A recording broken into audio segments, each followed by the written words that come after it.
Alright everybody, it has been quite an emotional day in the Middle East, and I want to break down all of the good news coming out, while also providing some moral clarity on what we can expect going forward, because the situation is not at all resolved.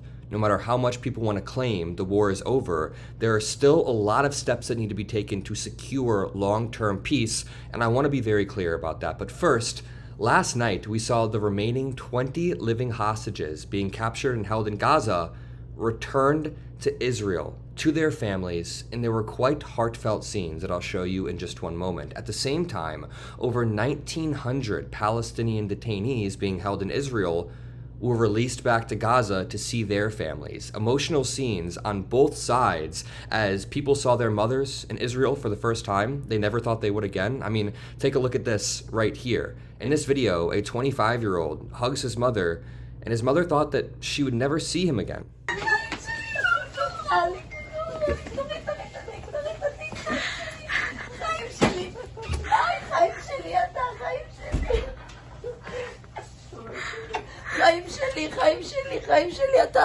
A lot of videos like this that will make you tear up, and on the other side, Palestinians return to the devastation in Gaza City. This is equally as just tear-jerking. You see people walking in, looking for their homes, realizing that everything is gone. Thousands of Palestinians have begun returning to the southern Gaza, to Gaza City, after the Israeli offensive seems to be calming down. Now, these are all great things. People being able to return to their homes and rebuild, even after the genocide. And on the other side, I love seeing hostages being returned to their families. This is all great news, and I want to be very, very clear. Nobody can take that away. Credit where credit is due. This administration got a great hostage deal, a great swap. That being said, some people are misrepresenting the magnitude of what's happened here. Really quickly, I will be talking about this topic on CNN tonight at 10 p.m. Eastern, 9 p.m. Central. I'm going on Abby Phillips' show, so be there. Thank you. Some people are misrepresenting the magnitude of what's happened here. And this is what I mean. There's a difference between a peace deal and a ceasefire. And ideally, we are leading towards a long-term peace deal where we have a two-state solution. But what we have right now is a ceasefire, and we have seen multiple ceasefires. All that it means is both sides, mainly Israel because they have a lot more power, they cease firing, they calm down, and they stop the war. This leaves a window for peace to be achieved, but my worry is that we've spent most of this window thus far talking about Nobel Peace Prizes more than we've talked about two-state solutions. I'm not even joking. If we want to achieve a long-term solution, which would be a two-state solution, then we need to be working towards that relentlessly every single day. Instead, we're talking about Nobel Peace Prizes. But if we do want to read Donald Trump's 20-point plan, just so you guys know, there is a 20-point plan that Donald Trump has proposed, and part of it has already begun, but part of it gets weirder and weirder. So let's read through this because I think it's really important we understand and we have clarity on what's happening here. And by the way, none of this can take away from the amazing scene that we saw last night as the swap made so many families happy, and as the killing, the genocide, the starvation has paused, at least temporarily for now. So this reads, number one, Gaza will be a de-radicalized, terror-free zone that does not pose a threat to its neighbors. So the implication here is that Hamas has to demilitarize, give away all of their guns. This says Gaza will be redeveloped for the benefit of the people of Gaza who have suffered more than enough. That on its face sounds good. It says if both sides agree to this proposal, the war will immediately end. Israeli forces will withdraw to the agreed upon line and prepare for a hostage release. During this time, all military operations, including aerial and artillery bombardment, will be suspended and battle lines will remain frozen. This says within 72 hours of Israel publicly accepting this agreement, all hostages, alive and deceased. Now this part hasn't seemed to be upheld by Hamas yet, so we've gotten all of the 20 living hostages, but out of the 28 deceased bodies, we've gotten 4 so far. So we do need 24 deceased bodies to achieve this point right here. Point number 5. Once all hostages are released, Israel will release 250 life sentence prisoners plus 1,700 Gazans who were detained after October 7th, including all women and children. That happened. Now from there, they talk about dismantling Hamas. Hamas has not agreed to any of this yet. So just to back up, there is a 20-point peace plan, and Hamas has not agreed to the vast majority of the points in this plan. Just read point number 9. Gaza will be governed under the temporary transitional governance of a technocratic, apolitical Palestinian committee responsible for delivering the day-to-day running of public services and municipalities for the people of Gaza.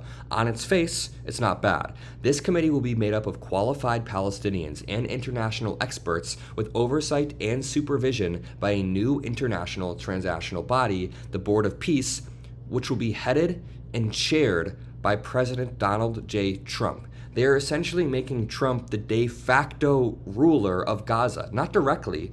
There's going to be a board of people, but this board is overseen by none other than Donald J. Trump. Why don't you put some sort of scholar at the head of the board? Why don't you put somebody who lives in Palestine or understands what's going on at the head of the board? It's insane to me that Trump is the one who will unilaterally get to choose, I don't know, who's on the board, what the board decides, which direction they go, because Trump is the one who was posting AI memes of Gaza just a few months ago. All right, just to back up. I think multiple things can be true at once. This is historic and it is amazing that this has happened, but I see a lot of people misrepresenting the magnitude of this. I've gotten in a few debates over the past 24 hours where people are saying this is peace in the Middle East. Even Trump is claiming this is a new era in the Middle East, and I really hope it is. I really do hope it is, but we've seen a lot of ceasefires get broken, so we have to be cautious there.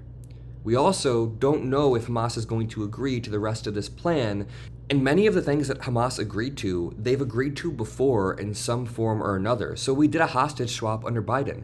I don't know if you guys remember this, but we did a very, very similar hostage swap under Biden. And we even had a ceasefire back in January.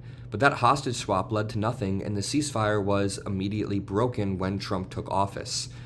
It's really a messy situation, and this is a great step in the right direction. But as this is happening, Israel's defense minister says, Israel's greatest challenge after the phase of returning the hostages will be the destruction of all Hamas's terror tunnels in Gaza. So the wording that the leaders of Israel are using don't sound very like long-term peace solution-esque. He's saying that Israel's greatest challenge after we get the hostages will be the destruction of all of Hamas's terror tunnels directly by the IDF and through the international mechanism to be established under the leadership and supervision of the United States. So I guess he could be saying that they're going to peacefully do it, but he's literally saying right here, the IDF and Israel are going to destroy the Hamas tunnels. Do you think Hamas is going to just give up all of their power? I really don't see that happening. But this entire plan is contingent on Hamas laying everything down and leaving, essentially killing their own group, which I think would be good. I think Hamas is awful. Hamas should not be in charge of Palestine. Anybody who is pro-Hamas is very, very misguided. But I'm just saying, I don't think it's as simple as Hamas going, yep, we're done, we're going to hand everything over. And if Hamas were to do that, I think Israel would probably take advantage of the situation. I mean, when Israel first got attacked on October 7th, I was very, very charitable. I was very, very okay with Israel launching this war in order to take out Hamas. But after 2 years, any level of charitability I've had towards Israel has eroded so incredibly quickly. It was obvious a few months into this war that it was not being waged in good faith, that Israel was playing broader political games here. So the point is, and excuse me, I'm not trying to be too pessimistic or anything about all of this. I just want to provide some clarity at a time when people think that this is peace in the Middle East. This is a ceasefire, which I very much so hope leads to peace. And I was tearing up this morning watching these videos, but when I open the Israel defense minister's Twitter and he's talking about destroying Hamas even further, and then I think of the framework that Hamas works through, there's still a lot of work to be done. Now, it seems like Trump does have more leverage within Israel than Biden ever had. Bibi Netanyahu gained power in Israel the more he feuded with Biden and Biden's administration, but Bibi Netanyahu loses power in Israel if he feuds with Trump. So that's why Netanyahu was continuing to sort of agree with Trump's framework after feuding with Biden for so long. So here's where credit is due. Getting all of the hostages out at once was a great move. Being able to pressure Bibi in such a way, I think, was very, very solid from Trump, but there's a lot of work to be done, and the fact that we're spending more time talking about a Nobel Peace Prize lately, like, I'm not even joking. Trump was asked what a two-state solution is, and he didn't know. And then 1 minute later, he was talking about how he wants a Nobel Peace Prize. So all of this being said, it's time to laser focus on achieving long-term peace, and I really hope this happens. I love you all, and peace out.